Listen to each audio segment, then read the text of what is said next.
Hi, everybody. Sonia here again, flirting with the fish, back with you. So, today we're going to talk about a very, very young, enterprising person, and such a small world it has become that we meet people virtually somewhere or the other on a platform. They'll start looking so familiar, and then I always think, do I know this person? And sometimes, or maybe a lot of times, my inner story tells me that no, I have no idea about who this person really is.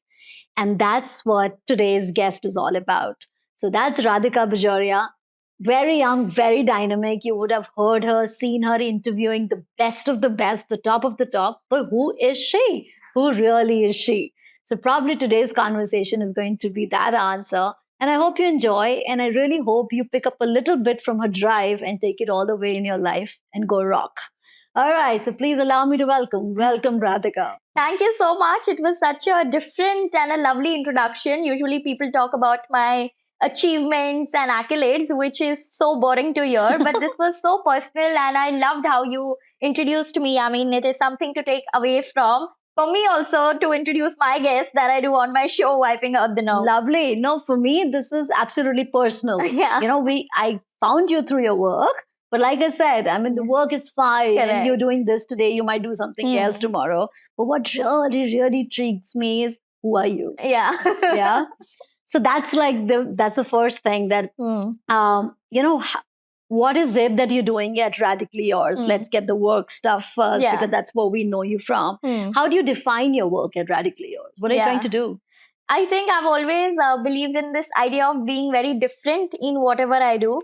But that doesn't mean that I do something very extraordinary, but do ordinary things extraordinarily. So that's what we're doing at Radically Yours. You know, it started as a platform to connect founders and investors, especially at the early stages, where people really don't know whom to go to for fundraising, how to access them. Yeah. And I thought that if I have a network and a platform on LinkedIn, why don't I use it for somebody else just than me? Right. You know, and you're only as good as a person if you can help someone else apart from just yourself. 100%. So there was a day once where a gaming company founder reached out to us and he said that just see if you can help us out.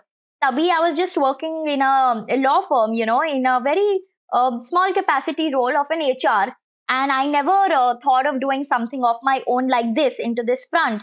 And that guy said that, why don't you take a shot, see if it can happen. I was like, I don't think so anybody will respond to me on LinkedIn for your funding. But let me just see if you can see some conviction in me. I'm sure there must be something. Let me take that leap of faith and go ahead. And then I started reaching out to people with his pitch deck. And he said that I want Silicon Valley investors because Indian ones I anyways have through my investment banker. And I actually ended up connecting him with some international, investors whom he had some really productive calls with. Wow. Funding happened, not happened. It's a secondary thing, but he really got some solid feedback, which he was looking for his business. And I thought that, okay, if this is the impact that I can create into founders' lives at early stages, why not set up a business out of it? Sure. So that's how Radically Yours came into existence, you know. And when I was talking to more and more women founders, I myself, being a woman, understood that, oh my God, these people forget about having the access to networks. They're so conservative in their own minds that they think that they cannot even have the access ever.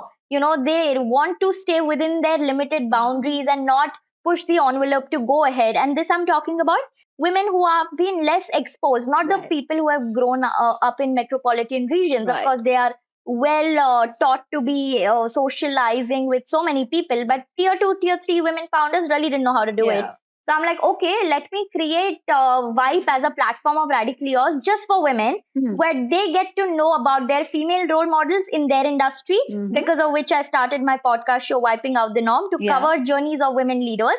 Because all we see on news today is Bollywood celebrities, their gossips, their marriage life, all of those things, which is really not of any concern to these founders. They really wanted to know about the established ones and how did they get there personally. Of course, professional journeys are covered on Forbes, Economic Times. But personal connection, nobody does. So I'm like, okay, let me do that. So that was one part. Now, the second question was, how do I make them actually meet such people in person so that they can actually get mentorship and drive connections? And that's how we started doing our online events. And our first one was in July. And it so happened that it was a rainy day. It was red alert announced by the BMC in Bombay. And I was so nervous because it was my first event. I thought that people really won't show up. You wouldn't believe. Even speakers were telling me that should we fly down from Delhi to Bombay? Is the event really happening? Like 2 hours before, one speaker was telling me that you might consider pushing it or postponing it. I'm like, no way, this is not happening. I know these are women and they will show up. And it did happen. Like, I didn't expect more than 50, 60 to come, but there were 120 plus women attendees in the hall and it was full. Wow. So that's how I started my event with, women are known to break barriers. And this is one barrier they've broken today by coming and showing up despite the heavy rains in the city and roads being blocked. So that was one success. And that is what I am really envisioning for Radically Yours now, which is to create bigger and broader women's network capital, because I think human capital is something that we need for building our team, which is there. People know how to use it. Capital in itself is there. A lot of people want to invest into good businesses. But how do you really build a network of people? And by network, I just don't mean people in your industry. How do you connect with, for example, in your industry, apart from artists, how do you have medical professionals? How do you have Harvard professors? How do you also have swimming people, the athletes in your network, because you learn so much from different people in the same network about life. Absolutely. That you think that there's so much more to do than just your issue. Absolutely. So that's what we are wanting to build specifically for women, because they really, really lack good access to network in their professional lives. And I really want to solve for it, because I think that I can, with the community that I've created and with the support of really good people around me. I think my team, which is smarter than me, takes me along. My mentor at the law firm whom I work with, he takes me along. And of course, the people whom I work with as customers, as other stakeholders, they're also supportive, that I never feel that there's a dull day in my life. And I think that's how we are now still running the company after a year. Amazing. Amazing. I mean, while you make it sound so simple, but setting up a network is the craziest thing. It takes years, because everybody's different. What they expect out of the network is often not clear to them, and it keeps changing. But for the network to stay relevant for each of your people, it's like, having so many babies, of your own, and being equally responsible for each of them. That's a huge responsibility. And I'm sure you realize it already after speaking so many. I think a part of your learning would also be coming from the amazing people that you speak with, right? I learn from my guests all the time. Correct. Right. And while it might be just a candid conversation to begin with, but the lessons are really the life lessons that just unfolds you. Correct. When you're not expecting them. Yeah. So when you, it was an accidental start for you, right? But then when you started approaching more people, when you were nobody, nobody knew you as the person who is sort of trying to do this. You were not even trying to do that. Who were the people that you reached out, and what did you say to them? Then why are you approaching them for somebody else? What were you saying to them, and what was their reaction? Yeah, actually, it was very fortunate that when we were connecting founders and investors, all of the queries were inbound because I had worked 5 years in the past to build my LinkedIn. So it was all paying off. Right. So I think when I was nobody on LinkedIn, and when I was reaching out to people for my jobs and internships, I think that moment was a very difficult phase in my life because I was nobody at that point, because when I started my company, I had a brand of my own in some way or the other, which helped me. So never really faced any difficulty of people not replying to me. Right. But previously in my college days, when I was just starting up, I would just, get replies from people who were like, please don't disturb us. Be more careful of what you ask for. Our time is limited. And very obnoxious responses, And because I was very young and yet I wanted to experience so many things, I would really get sad by all of this, And thankfully, I was always supported and surrounded by right kind of peer group. So my friends would always be there for me and tell me that it doesn't matter. These people who are telling you a no today will, go behind you when you become successful. And that's what happened, Like I just received somebody's response. She works at Marico. I had applied for a job there in 2019. She told me that we are not looking to hire anyone. So try next time, please. She didn't even have a look at my CV or wanted to have a conversation. And then after 3 years, she's like, messaging me, good you didn't join us, because how would you become a brand of your own then? So I was like, okay, this is it. If this is how it gets to, if this is what it takes, then I'm very open to give that time and take that risk. And I think it was never actually to get for me to validate myself to other people, you know. It was always about inner satisfaction that I got out of writing my own posts, and still I do till date. Like recently, I was telling someone that writing for me is like breathing every day. So if I stop one day, I feel very suffocated in my mind because I have not cleansed my thoughts. Yeah. It is still inside. So it's like more of an internal process rather than trying to prove it to someone else that, okay, I'm writing a post, please like it or comment on it. So I think that is what was the most difficult phase of my life when I was starting on LinkedIn. But thankfully, because I was strong from within and I had a good peer support, I kept doing it. And the 5 year process and hard work is paying off now when I reach out to more people. Sure. This podcast is brought to you by Match My Talent. You talked about cleansing, right?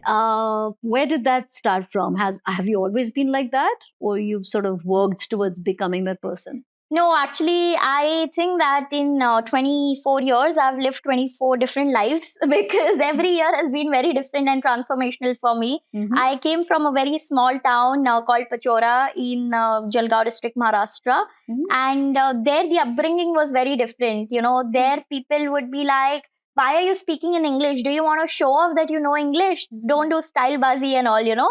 So like whatever little English I knew, that also I couldn't speak then until my 10th grade. So my English was so poor that in 11th standard, I actually failed in that subject. It was the most embarrassing time of my life because I then went on to Nasik to do my 11th and 12th, and people there were very fairly well educated. At least they wouldn't fail in a subject like English. Maths is still understandable. And when I got it, I made sure that I am not going to fail again. And I actually in 12th, I topped the subject in a way that in all the divisions, I was the person to get the most marks in English. Mm-hmm. And more than myself, my teacher was so proud that she's like, okay, credits all here because I taught you, which is like, which is only 40%, I believe. 60% is really the internal fighting that happens on a daily basis that, okay, I have to learn it anyhow. So that was one thing. And then after that, I think I have been always a very nerdy kid, you know. In my, during the time when I was in 11th and 12th in Nasik, people would go for PT, the sports class. And I would just be the only person sitting in the class. Can you imagine it? Doing what? Reading books, you know, studying for my subjects because I knew that I've come from a small town. I'm already much behind these city guys. I need to catch up. Sports and all is not my profession anyways. So I've been always very focused on what I want. I've never been a person जो school में भी extra curricular कर लेगा करने के लिए.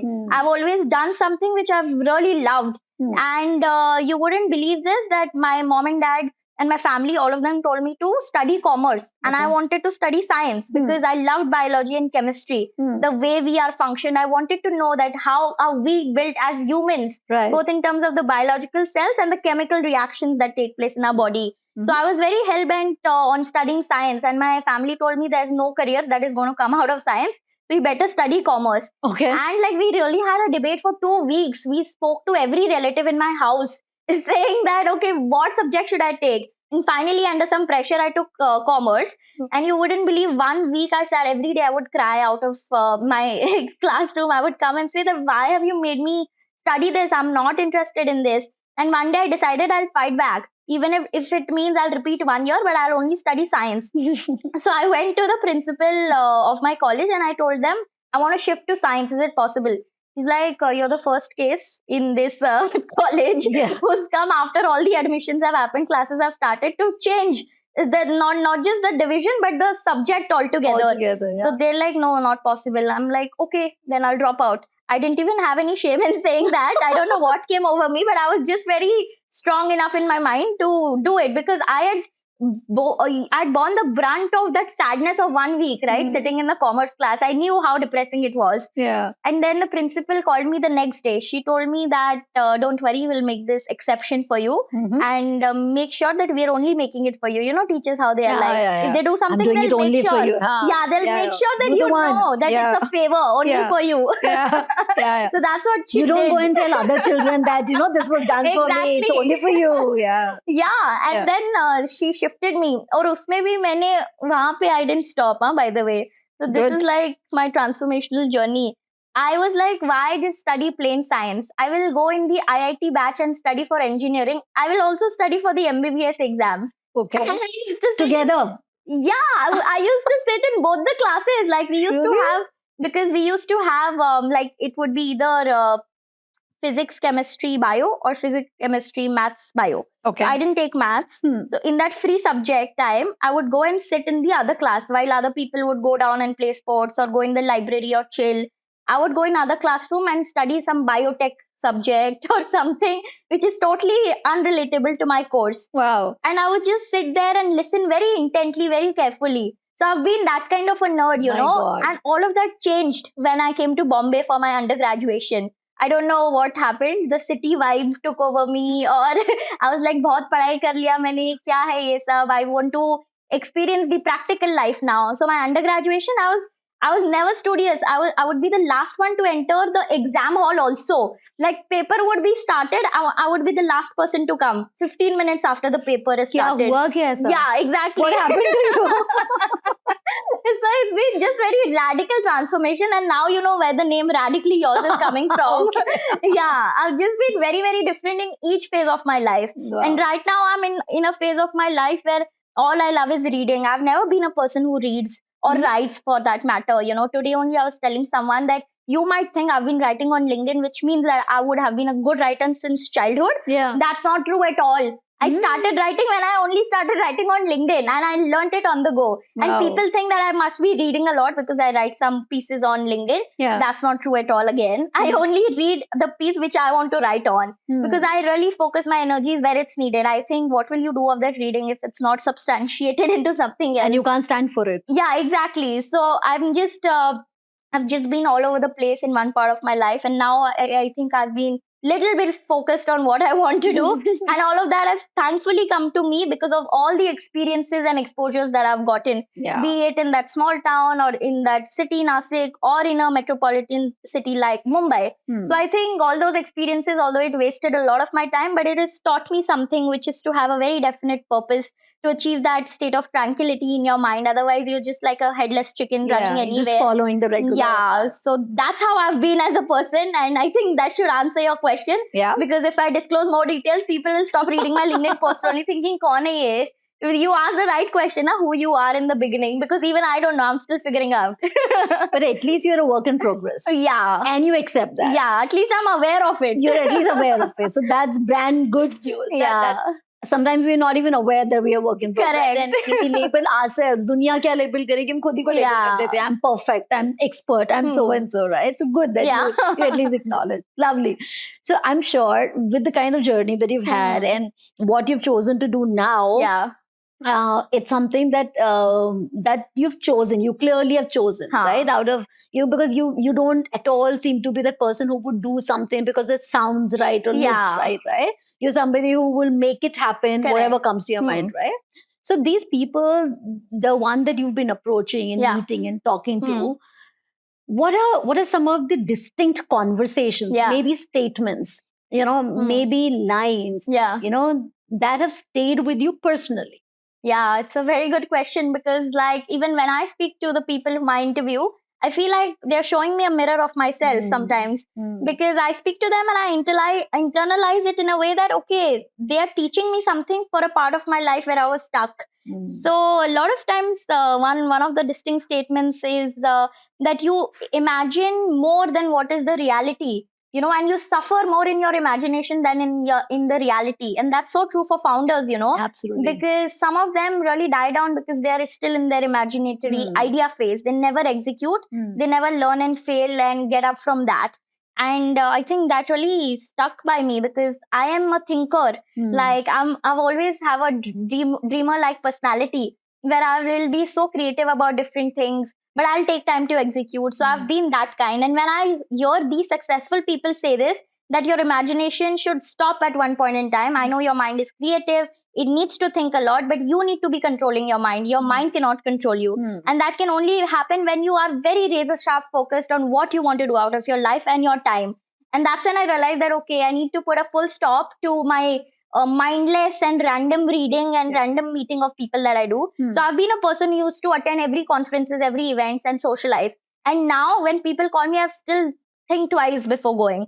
So that's how I've become selective, and it has happened. It has really helped me for good, because I then put my time and energy into making my own work, get into fruition, and it really helps me internally become complete. Because after conferences, all I would feel is empty, because nothing would come out of it, and your picked up energy a lot would of just go. information, but of Correct. no use at all. Yeah, so that's how it's been for me. Right. And if this statement was made by your parents, how would your reaction be? I've always been a rebel kid, and people say that obedient kids are always more foolish. They're not the intelligent ones, because they've always obeyed the rules and gone with what the society says. Boring. And my parents though didn't even want me to come to Bombay. They didn't even want me to go to Nasik, by the way. And I fought for it. I'm like, I will still go. What's your problem? And today only they say that, good, you went, you took that decision, and you were convincing enough for us to let you go. Because of course parents come out of a reason of care, right? That, okay, how will you live? How will you do? And I'm a person who won't show that I'm responsible. If you talk to me and my sister is younger to me, you will feel like she's 10 years elder to me. And I'm the youngest one knowing nothing. So that is how I am as a person. But in my mind, at least I'm responsible, but I don't show it. So for my parents, it was very difficult to send me out. But yet I did. And I think whatever they say, I do take it, but I take it with a pinch of salt. And do you reply back to them? Like if they were to give you this gyan about...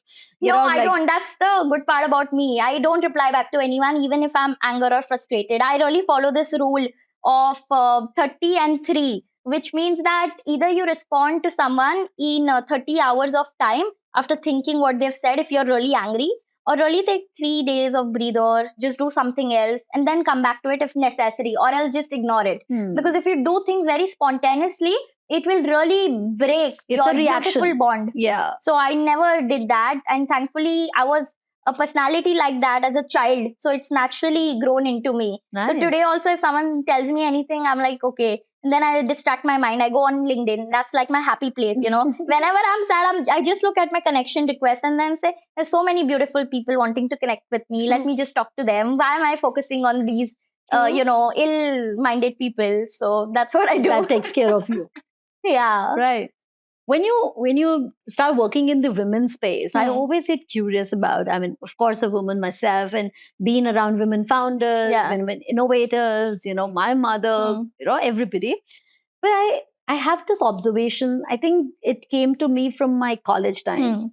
But I feel a lot of times women pull down other women more. Yeah. There is a competitiveness, and probably it's not intentional, so to say, but it's very genetic. Yeah. But it's coming from everybody having a very small part of the pie. And so as women, a lot of times we are sharing that pie. Yeah. That little bit of a glamour, that little bit of a freedom, right? So the other woman does not seem like a woman, but it seems like a competition. Yeah. Do you have any observation similar, contrary to this? Yeah. It's very true. And I think it gets seen more in case of women because there are less of them. Men, of course, do a lot of it. But because there are so many men, when they do it internally, it doesn't get seen, because we only have some senior women on top. And this, by the way, happens only at leadership level. Yeah. That crab mentality that, if I am at the top, only I can be at the top because I'm the only one. So if you had anyways 4 people who were at the top and other 3 coming in, it would have been a balanced equation, which is the case in a man's world. But in a women's world, it's just 1 woman on top and 10 people fighting for it. So in that, all of those cases, the purpose gets lost and people start fighting internally that who's the best, who is not. people don't think about what position are they applying for. They just think that we have to apply just to put the other women off the table. So, and I've spoken to a lot of people, they say it's common across the globe. And that's one reason why I want to speak to women from different parts of the globe, because even there they say that it's a crab mentality, and they are changing that by really sending the elevator down for other women to come up and be at the same position. And I think one of the interesting conversations, another statement, rather a story that one of my guests told me was that there was two founders who were pitching to a women investor. One was a female founder, one was a male co-founder. And when she asked a question to a female founder, the male co-founder started answering, which investors usually want the answers, so they could have very well just listened to it. But she was like, why are you speaking? I've asked a question to her, she will answer it. And that's when she told me that the onus is also on the other party of how they really conduct the situation. Because if you keep giving the lead to people who speak, which are men in most of the cases, women will of course be left behind. But if you really stop, take a pause, take a step back, and tell the women that, okay, I'm here to hear you, why don't you speak up? Her confidence will rise up. The other party will also know that, okay, she has something to speak. It was just that she was waiting for the right chance. And maybe I've given her the right chance now. And she will think that, okay, I can speak. So she won't even wait for the chance next time. She will speak by herself. So I think situations like these subtle really messages. help. And when she told me this, I was like, wow, this is like really bringing impact in a small way, yet in a bigger way, where you actually help someone get up from the shadows. Yeah. Have you personally ever felt sidelined because of being a woman?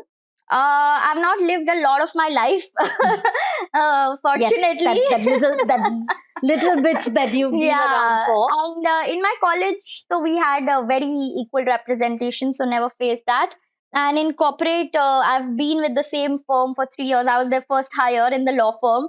I was hired as a non-lawyer to hire lawyers. That's another story for another day. But yeah, and in the law firm, we had more females than male. So never faced that problem, fortunately. But I do know, I'm very conscious that the problem is there with my other female friends who are working in other places. Like one of my friends from college, she was telling me that they don't even have a female restroom inside. They have a restroom for a man.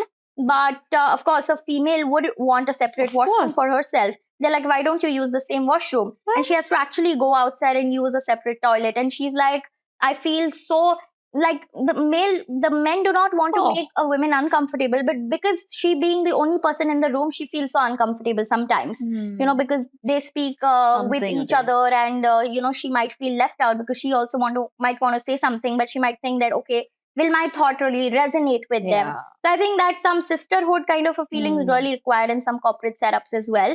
So I know of other people who are facing this, but thankfully I've never faced it. And that's what I want to do, what I have faced as an equal culture. I want other people to also face. And that's why I started this, looking you have that flavor. You know what it feels like when it's not so down in and I know what it feels like when it's all equal and all supportive as well. So it's a very good feeling to have. This podcast is brought to you by Match My Talent. Lovely. And it always happens that when we talk to or when we interact or communicate or live with same category, then patterns start to emerge in our heads, right? So considering that you've been working with women, for women, around women, do you see any common patterns between women as investors and women as founders? Correct. Yeah, that's a really interesting question.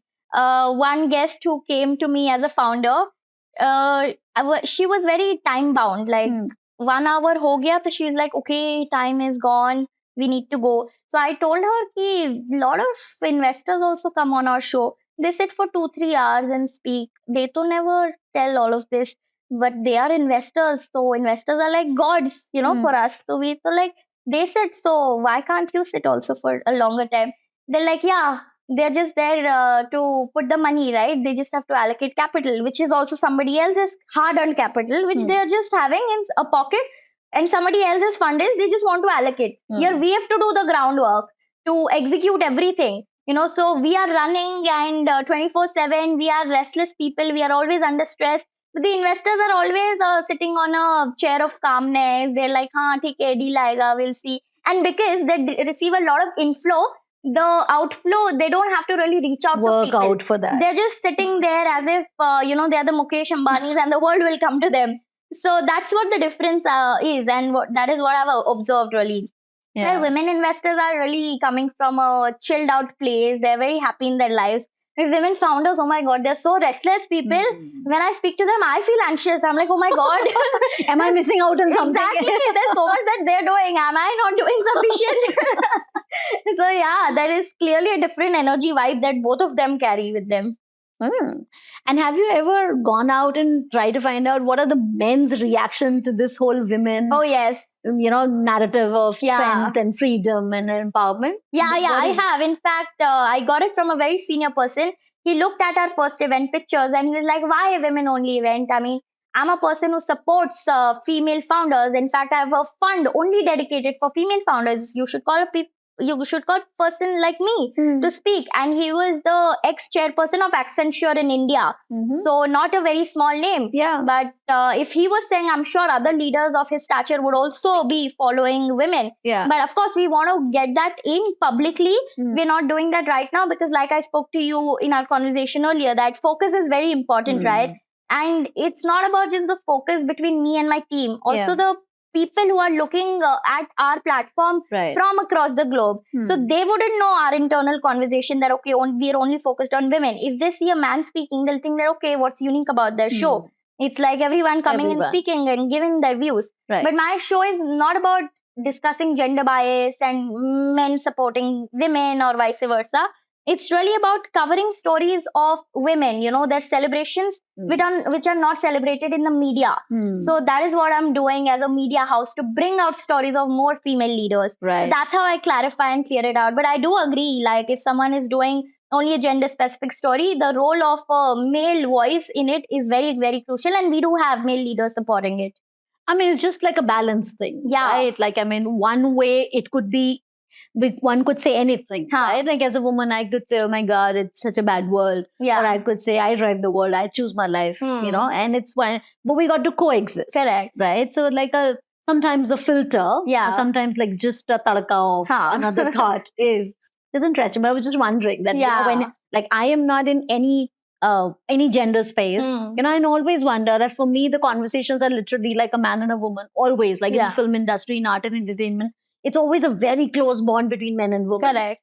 And it's always, so I've never experienced that, just like a sisterhood in itself. It's like sister, brother, brother, sister, whatever, whichever will. Yeah. So I always get intrigued now that we have so much of women funds and women events. And I was like, what are these men thinking about? They also have their own sweet circles. Oh, they always had it. They always had it. Yeah.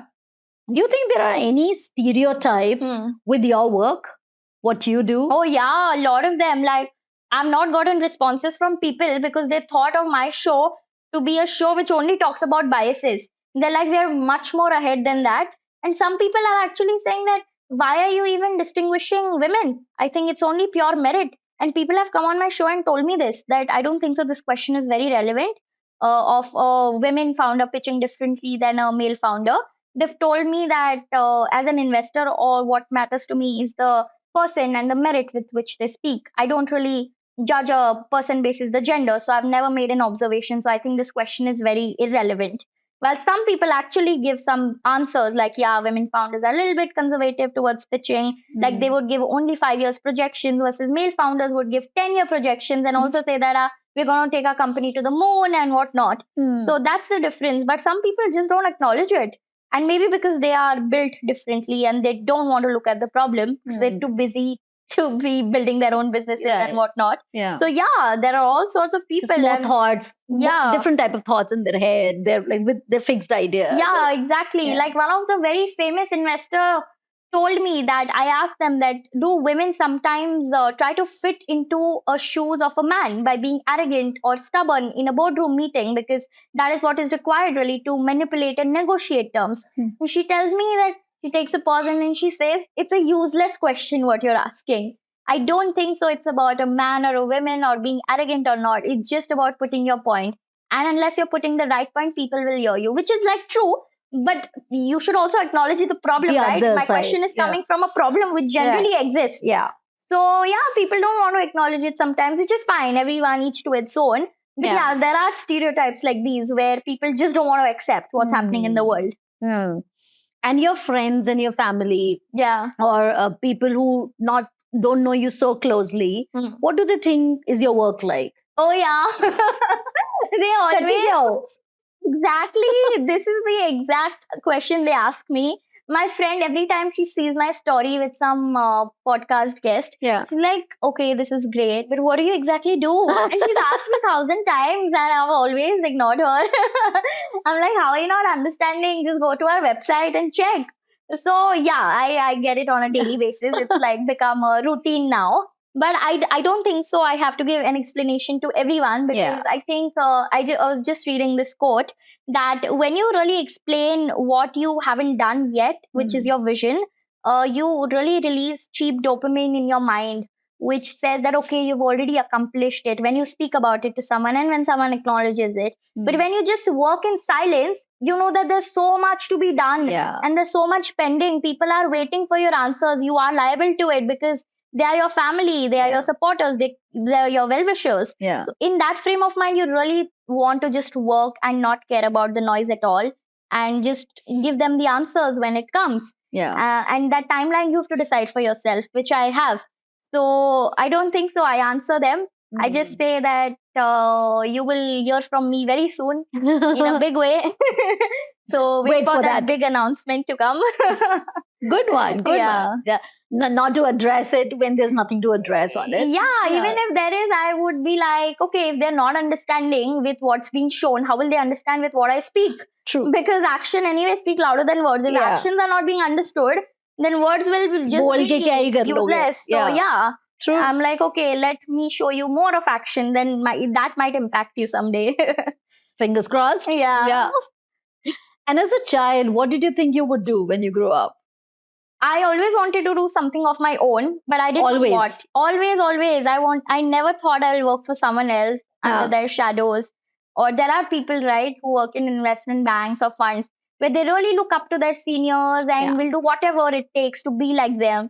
So, which is very good, but I always wanted to be a better version of my own self and look inwardly instead of looking outwardly to someone else. And I knew that someday or the other I'll find a purpose. But until then, I kept experimenting a lot. And I think you don't age by number or the number of years you live, but you really age mentally in terms of the experiences that you have. So I think that way I've reached at least an age of 35 or 40. Easily. People call me old also sometimes. But I really do that. And I really don't think so. It really matters in a... So you never had like a job in or a direction or a category? I actually had one job right out of my college during lockdown. I was a lockdown graduate in 2020. Okay. And you wouldn't believe this. I quit my job in just 1 month.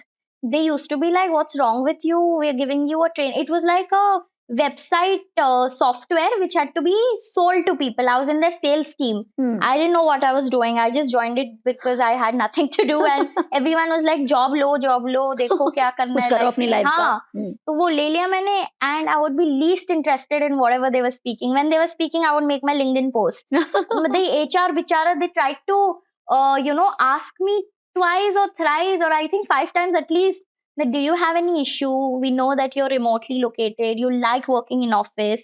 We'll try our best to get you to Bombay as soon as possible once the lockdown lifts. We'll give you everything. Should we give you laptop? What challenge are you facing? Tell us openly. I have nothing to say. I'll be like, क्या बोलूं मैं? तो मन नहीं लग रहा मेरा.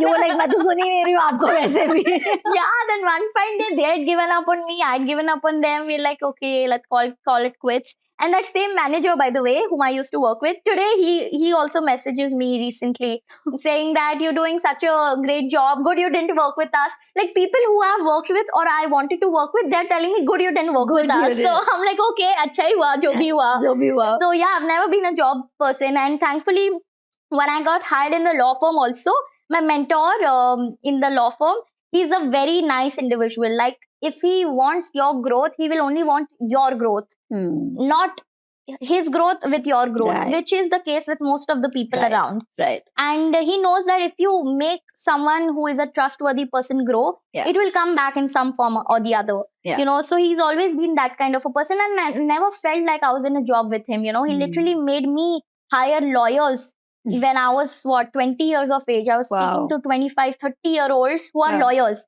And thankfully, I used to switch off my camera so that this baby face of mine doesn't show up. And I would just look up into their CVs. And if a question is there on some mergers or acquisition in their CV, I would just Google the latest M&A deal. And I would ask them, so did you read the news? What's happening since you've been working in this industry? What's the new thing that's up and coming? They're like, we haven't read the news, but we can tell us about the transaction. I'm like, anyone can tell about the transactions. What new are you doing apart from that? How are you setting yourself apart? How will you become a global leader if you can't speak about it in terms of what's happening around you? Of course, anyone can mention about themselves. Yeah. But when you ask about other people, how good are you at describing that, describing that, Yeah. really defines you. Sure. So I would just randomly ask such questions. And, my mentor told me that this is the reason why I gave you this job. Because if I told a lawyer to interview another lawyer, it would be a very technical based interview. Yeah. And because you came with a blank slate, you were so curious that you asked out of the blue questions that really judged someone's soft skill, their personality, their ability to think on their feet. Yeah. So I was like, okay, this is very cool. I mean, I also didn't know this about myself. Because you didn't know that answer either, Exactly. right? So I learned a lot about myself also by being around him under his guidance. Nice. And just 2-3 days back, he was showing me some videos of Osho and showing me how, sometimes life is not about taking stress, but just letting it go and being in the flow. Because sometimes I, question that what are we doing? How are we headed? Where are we going? And he's like, don't worry, just sit back, watch this. Keep doing. Yeah. And like, how do you really, you don't call that person a manager or your boss. You just call them your mentor. Yeah. Who's just there in the form of God to support you. Absolutely. So because I've had that, I've been there in the company, and thankfully the company is invested in my company, and I'm an entrepreneur in residence now in their law firm where I do my podcast as well. So that's how this played out very well. But if it wouldn't have been for a law firm, अगर मैं कोई और job भी ले लेती until I would have found my idea, I would have left that job and I would have been, I don't know what, miserable or what, because I really didn't know what to do. And my friends would always question me sometimes. They would be toxic. They would be like, क्या कर रही हो अपनी life के साथ? कुछ तो कर लो. And I would always feel very bad. So but I guess it's the people in this firm exactly. that I'm very you stay. thankful to God that they made me reach out to them. Like you said, that birds of the same feather flock together. Yeah. So somewhere being a good person has helped me gel with good people around. And that goes a long way. Like I mean, like you see, you've been a rebel all your life, but you're like anchored to one mentor, one person. Yeah. That's like, I mean, what other proof does the world need? Radhika, who wasn't going to listen or stop with anybody, is like listening to one person. Amazing. Right. So in this roller coaster of a ride, in the little span that you've been out there, has been, I mean, I see it as a lot of energy, lot of drive coming in, right? And there have been various things that you've been going through. Do you clearly see there was a turning point in your career? Yeah. It was when I joined the law firm. I think that was the biggest turning point. You were not going to join any place as a job. And this also, you should ask my mentor someday. He keeps telling this story to everyone. He's like, he was at another law firm, and I thought when he was giving me the offer, it was for that firm. Okay. And then he told me, because I was like, oh wow, this firm has done deals with Flipkart for their funding. They've done the biggest deals with sovereign wealth funds. So it'll be interesting. And then he tells me, because I wrote a message to him, I'm excited to join this XYZ firm. And he's like, I think you got it wrong. I'm starting a new firm altogether and you will be a higher there. I'm like, oh shit, I didn't know that. I'm like, what will I do there? I don't know anything. And this is also a story, like on my first day, because I used to write on LinkedIn, they thought I'm good with content and research. So they, of course, naturally thought that I will do some content work for them. They told me to write on a subject called privatization of railways on the first day of my, work. And it was a virtual operational work. And I was anyways very sad in my hometown. I just wanted to get out. It had been a long time. So I was like, shit, I can't do this.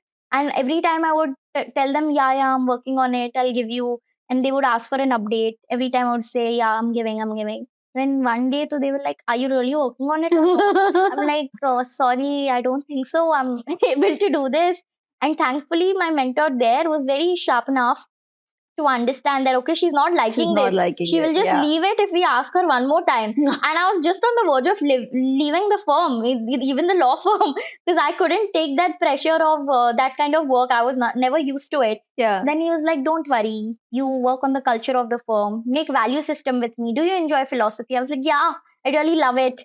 Then he's like, okay, I will send you some stuff to read. Do that. We'll take it slow and we'll go somewhere. And you know, some people who believe in you when you don't believe in yourself, those are the right kind of people to be with. Yeah. And then he told me that this was the exact lines he told me, that when two smarter people come together, they do something or the other. They don't know what, but they end up doing. Yeah. And we didn't know what we would do 3 years back when I joined the law firm, but now we are together running Radically Yours.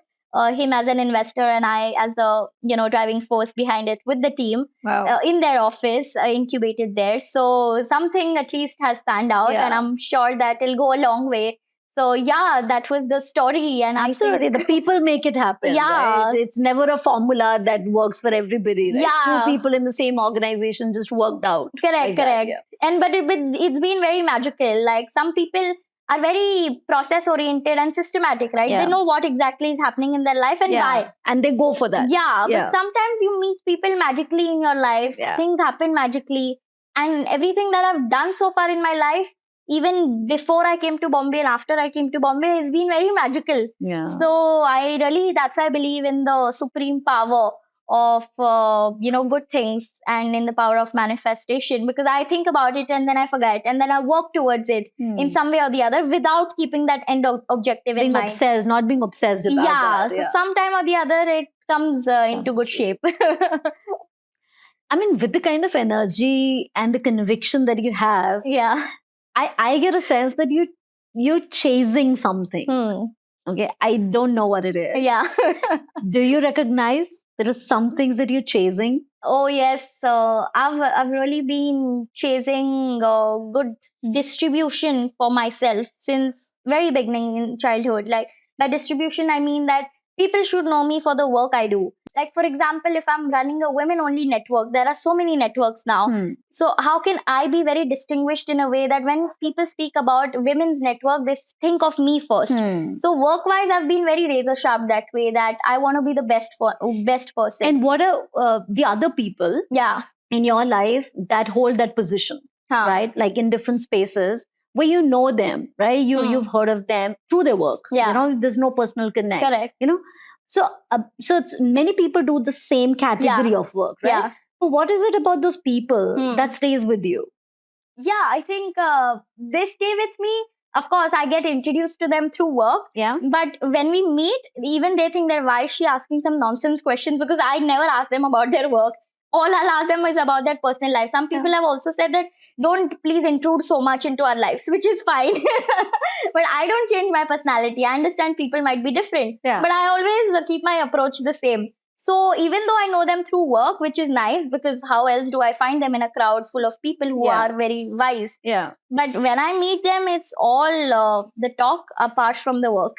So that is what I do. And that is how I make friends with them, actually. And honestly speaking, I have very, very few friends because I really don't like to get lost in a crowd or in a group of people who drag you to a Friday night dinner or for a Saturday night clubbing. All that used to happen in college, and now also when people ask, I really don't do it because I don't feel the need to do it. And a lot of my friends have felt sad for me not showing up to their most important events. But I think Alia Bhatt was saying in one of the interviews that her friends were so upset when she was just struggling and working really hard for 10 years. But when now she's achieved what she has, all of her friends are so proud of her, and all of the sadness that was there, it's all wiped out by her achievements and all the great things that she's done. So I think it's all about that. And you have to be really sometimes, like as an entrepreneur or someone who's really determined on something, you have to cut off from a lot of things. And that's why it's called a tough job, because not many people can do it. It's a very, very lonely path. If you ask me about my day, my days usually out for dinners by myself, out for movies by myself.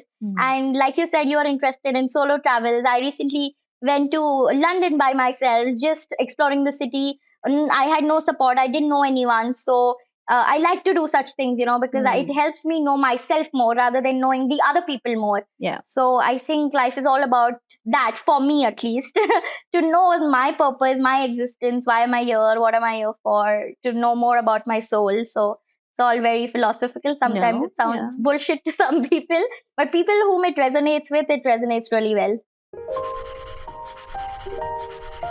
This podcast is brought to you by Match My Talent. I read that you talk about we all are a sum total of 5 people around us and close Correct. ones, right? And you believe in that, Yeah. right? One person that I've already heard is your mentor. Correct. Right? So Other now, 4 people. what are the other 4 people? Yeah, so the second person would be my friend whom I'd met in the second year of my college. He actually told me to start writing on LinkedIn. Okay. Because one day we were visiting an entrepreneurship boot camp, and I realized that people younger to me, who are in their teenage years, they're doing so much. And I was already in the second year of my college, which is like the, point where it's an inflection point where you really decide what you need to do in your life. This first year, you're just chilling, you're clubbing, you're with your friends. But in the second year, you actually start thinking about your career. What do you really want to do? So, and that bootcamp made me think more about it. And I was telling my friend that, okay, I'm very anxious of what to do. Why don't you tell me something? He's like, there's no point in telling you because you never listen. So, which I used to not. So he didn't. But I was sitting next to him and I saw him scrolling on LinkedIn. I'm like, what is this LinkedIn really about? I made my platform because it was mandatory. I was the marketing head of my ESL at college. So LinkedIn profile to mandatory tha banana. And you wouldn't believe my first DP was so glamorous on LinkedIn. As if it's some Instagram picture. So that much I was just away from LinkedIn, and I didn't use it for 6 months, even after creating my profile. Yeah. And that my friend told me that, why don't you start writing? See, so many people of our age are doing it. I do it. Why don't you also do it? I'm like, I don't know what to write about. Plus, I have never written. How will I do it? He's like, you figure that out by yourself. So he never spoon fed me. He's like just giving me the purpose. Baki मेरे को अपनी rule book बनानी है. Then one day I was sitting in the library, really contemplating कि क्या करना चाहिए इसका. And it took me 3 months to really get convinced on his point, because like I told you, I really don't listen to other people if I'm not convinced myself. So finally I started writing on LinkedIn, and there was no looking back from there on, because like I told you, I write for satisfaction. So when I wrote my first post, the amount of content and inner satisfaction that I got, it was just unmatched, because at that time I was quite anxious about my future. So that's how I started writing, and he was the person who really brought about that change in me and guided me throughout, until I became the top voice. He would really tell me what topics to write on, how to write, how to network with people, how to get traction. So really very key instrumental person in my growth on LinkedIn and personally as well. That's one. Third would be my sister, I think, because I've lived with her since childhood, and you share more with your people of the same age group than your parents. So we've been through our thick and thins, and we've shared our share of bad days and good days. And she has not taught me as much as the experience with her has taught me. I've been She's younger to you? Yeah, she is. I've been a very rude sibling. And I've realized that it's not good to really take people for granted who care for you. That is one very big important lesson that she's taught me without speaking about it, that I've learned it by being with her.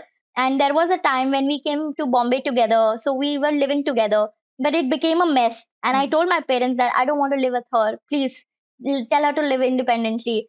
And my parents, of course, they thought that siblings will live together. It was so hard for them also, for them to hear me say this. And even Avantika, my sister, was like, I don't like her. It's better we stay apart. And then after a year of separation, distance makes you realize the value of things that you had.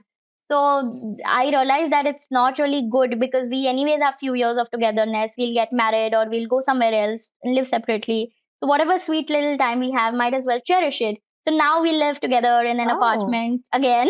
This time much more peacefully. And I think she's taught me really nice life lessons and she really understands when I'm not having a good day. And she will ensure that she takes care of me in a way that my mood gets lit up. Like just 2 days back, there was Ganpati Visarjan. I was coming back home and I was really so messed up in my mind because of all the noise, so much of traffic. It took me 1 hour to reach home when it takes me 20 minutes. So she said, why are you so sad? Just cheer up. Life is so short. She exactly told me this being so young to me. And she went out, got good food for me, and she's like, let's watch this new movie that's come up. And after that, I really had a good, peaceful sleep. My full mood changed. So nice. Yeah. So I'm like, oh my God, who does that? And that's so sweet of her to do it, even though I've not been good. She's always made sure she's been good. And that's the lesson I keep learning from her every day. So that's the third Hats off to big her for that. person. Yeah. And the fourth person, I would say, is I think what we are is very different from who we are also. So I think there is another person inside me also that I really learn from every day, which is the inner voice, which tells me that what I'm thinking sometimes might not be right, as opposed to what I need to do in my life or in any specific situations. For example, just I think 2-3 days back, I was in a car. That driver, he got a call from her sister saying that our dad has passed away. And while driving, he really couldn't take that news. He was like, "Main kya karunga abhi, this, that." I'm like, "Aap tension mat lo." And he was from Patna, which is like 32 hours from Bombay through train and just some 3 hours by plane. I was like, "Aap plane se chale jaiye, I'll help you." He's like, "मैं plane से कभी गया नहीं हूँ. How will I do this? मेरे लिए और मुश्किल हो जाएगा, आप रहने दीजिए." And then his sister again called him and said that all of this was happening while I was sitting in the car in front of me. And I was going to the airport, and I was in a rush. I was about to leave my flight. So it was a very messed up situation. And then his sister said that body itne time ke liye rakhenge nahi. They're asking for a lot of money to keep, and extra money to keep it in the freezer. And this poor guy had very little money. So they were more concerned about how will they gather the money together rather than just, worrying about the death that has happened. So I'm like, oh my God, like people of this thing are also there in life, who really face issues like this because of money, because of less money. And I really didn't think twice. Like when I go shopping, when the bill is of the same amount, I think 5 times before I pay it. This time, I just didn't think. I said, "आपको जितना भी amount है, I'll give it to you. आप please आपके father का tension मत लो पैसों के कारण. Just let his soul go in peace, and you be with your family in full strength and support. पैसों का चिंता मत करो आप." And I didn't even think twice. Yeah. Usually, I think a lot before spending money. This time, I was just like, okay, let's just do it. And that day, I was really happy within myself, for myself, that okay, at least something good I've done on this planet. So that's the fourth person whom I really would learn from, which is my inner self, which I also don't know sometimes that how would it just act. pops up. Yeah, sometimes. so that is these are the four people. So the fifth is missing. Oh, there was fifth also. The sum total of 5 people, right? Oh yeah. Oh yeah. Let that spot remain. Let it come by some other people. I'm sure. Yeah. There is that fifth person hiding somewhere. Yeah. But that's for our next conversation. Yeah. So when we converse next time, we should have your fifth. Yeah, person. I hope so. I'm looking for some really loyal person in my life now, because I've been around with people who've just been there very transactionally for some purpose or the other. Yeah. So I really believe that when you get loyal people in your life who are there just to see the best in you, not take best out of you, you really preserve them. So absolutely. When I find that person, I will be the first one to tell you about that, and then we'll fill up the fifth one. Yeah. So the next episode is going to happen when we figure out the fifth one. But at least the criteria is clear of the fifth person. Yeah. And the space is also clear. Yeah, like, space is there very much. Don't forget that this fifth person is missing. Yeah. Because I'm sure, being the way it is, that fifth person will open up some crazy side of you. Oh yeah. Imagine that. Yeah. Like each person has opened up one part of you. Exactly. Ab kya bacha hai, Radhika? Yeah, it's a vast ocean. Like the other day, I was talking to my friend. He asked me, "What are you doing?" I said, "Reading." Then he's like, "Reading whom?" In a funny way. I'm like, "Just my soul, it's just a vast ocean of the unknown." He's like, "Oh my God, what has happened to you? You should speak to me." I'm like, no, let me be. So yeah, there is a really vast ocean. There's a space for that. Awesome. Lovely. So Is there any question that I haven't asked you? No, And I I shouldn't. think you've covered a lot of it. Huh? I've never spoken so much in any of my podcasts that I've given also. It was always about work. Itna personally, तो I've never spoken. Work to theek hai. Work is हाँ. just one part of you. Yeah. Work actually is just one part of me. It is. It's Yeah. just one part of you. No, absolutely. So what's coming up? Not on the work front. You know, I'm sure we have you covered everywhere Yeah. on social media. We'll get to know, right? But what's coming up for you that somebody like me who's Yeah. interested in you as a person Huh. should know about? What should I look out for you for? Yeah, I think I'll be speaking more on philosophical lines publicly because wherever I've gone out, I've spoken about my journey on LinkedIn, which is again work. And I've never found that audience who likes to listen to philosophy. And I would really want to do that with the youth because I'm a youth. Yeah. I'm a person Young at that age. Yeah. So I like how Osho had an audience, Sadhguru had an audience.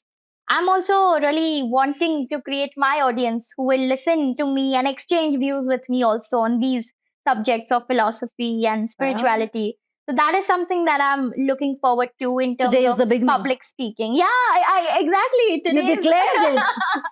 Oh, You yeah. declared it. It's a declaration. So Yeah. radically yours is turning to another radical side. Oh, yeah. And that's Radhika's another side. Yeah, of when that. I launched the company, people stopped calling me Radhika. All of them were like radical. Yeah. Well, I mean, the three letters are similar. So, Yeah, correct. so it should be called Rad. Yeah. So whatever else to be filled into that. Yeah. Lovely. So Radhika, I really, really, really wish you all the best. Thank you. Absolutely magical. You're infectious in Yeah. in a really nice way. And I would someday would want to sit when you're interviewing the who's who Oh, yeah. and have my laugh. Yeah. Oh, yeah. We laugh like crazy. People in the law firm who are outside sitting, they're like, what are you doing? Are you interviewing or have you inhaled some laughing gas? Because we laugh like really crazy people. And yeah, even the speakers say that, what have you made us do? Because they are always like full proper and stern in their own work field. So when they come, they're like off their treadmill of work, everyday work. I know. They're with me as, So an vacation. individual. They're not there for their designation. So nice. That's what I declare to them before we start, and that's why they openly speak and laugh. Lovely. So I would one day want to watch that happening. Yeah, of course. Not the edited cut version whenever of that. you come to Bombay, just feel free. Absolutely. Yeah. We'll do that. And I'll do the backdrop of it. Oh, yes. Lovely. Great. So thank you, Radhika. It's been an absolute joy to talk to some 20-year-old younger to me, but definitely clearly my age more than me in depth. And I really, really think that you've got a long way to go with the amount of things that you're picking up and collecting and saving it in a so all the best. Thank you so much. And don't forget to flirt with the fishes. Oh, yes, of course. I think I'll really need to do that to find the fifth person. So Yes, absolutely. So I will keep on doing it. Keep finding the fishes to flirt Yes. with. Keep flirting. Don't be so serious in life. Serious. I You have look to serious. flirt. I don't look serious. You have to flirt. Flirt is another dimension. Oh, yes. Like don't chase, don't be anxious Yeah. about it. Just flirt. Yeah, just keep it natural. Keep it natural. Yeah. Just enjoy it no matter what people say. Yeah, whatever. exactly. Anyways, that you don't care. Yeah. Lovely. So thank you for having here. And I'll be waiting for the episode too. Yes, was a pleasure. Thank you. Thank you.